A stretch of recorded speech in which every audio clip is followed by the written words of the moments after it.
এক পোলা এক মায়ের খুব ভালোবাসে, দুনিয়ায় আর কিছু চাই নয় মায়া ছাড়া। আচ্ছা। কিন্তু মায়া পোলাডারে পছন্দ করে না। ওহো। অনেক চেষ্টার পর মায়া সে পোলাডারে কইল যে ঠিক আছে, হ্যাঁ। আমি তোমারে ভালোবাসতে পারি, হ্যাঁ। আমার একটা জিনিস আইনে দিতে হবে। কি রে? পোলাটা তখন কইল যে তোমারে পাওয়ার লিগা আমি দুনিয়ার যে কোনো জায়গা থেকে যে কোনো জিনিস আইনা দিতে পারি। হ্যাঁ হ্যাঁ। মায়েরা তখন কইল তুমি তোমার মায়ের কলজাটা আমার আইনা দাও।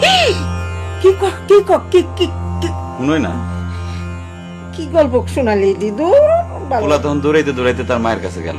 হ্যাঁ মারে যায় কইল হ্যাঁ মা, আমি একটা মায়ের ভালোবাসছি, আমি তারে ছাড়া বাঁচুক না, হ্যাঁ।